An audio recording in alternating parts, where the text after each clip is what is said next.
why do you think that is? I mean, why is that? I mean, is it just because people are lazy today, or they're bored?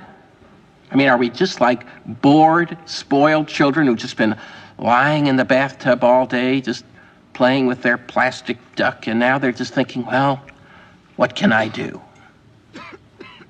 Okay, yes. We are bored. We're all bored now.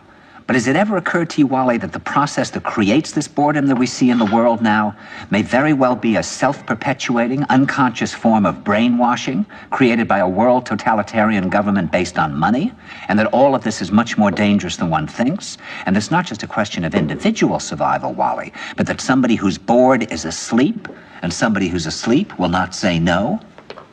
See, I keep meeting these people. I mean, just a few days ago, I met this man whom I greatly admire. He's a Swedish physicist, Gustav Bjornstrand, and he told me that he no longer watches television, he doesn't read newspapers, and he doesn't read magazines. He's completely cut them out of his life because he really does feel that we're living in some kind of Orwellian nightmare now, and that everything that you hear now contributes to turning you into a robot.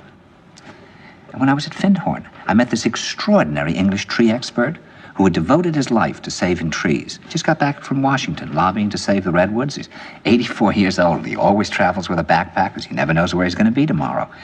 And when I met him at Findhorn, he said to me, "Where are you from?" And I said, "New York." He said, New York, yes, that's a very interesting place. Do you know a lot of New Yorkers who keep talking about the fact that they want to leave but never do? And I said, "Oh, yes." And he said, "Why do you think they don't leave?" I gave him different banal theories. He said, "Oh, I don't think it's that way at all."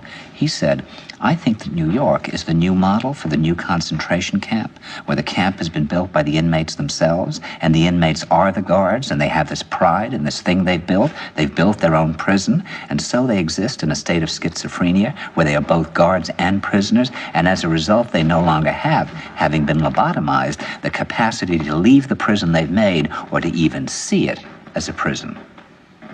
And then he went into his pocket and he took out a seed for a tree and he said, "This is a pine tree." He put it in my hand and he said, "Escape before it's too late." See, actually for 2 or 3 years now, Chiquita and I have had this very unpleasant feeling that we really should get out. And we really feel like Jews in Germany in the late 30s. Get out of here. Of course, the problem is where to go, because it seems quite obvious that the whole world is going in the same direction. See, I think it's quite possible that the 1960s represented the last burst of the human being before he was extinguished, and that this is the beginning of the rest of the future now, and that from now on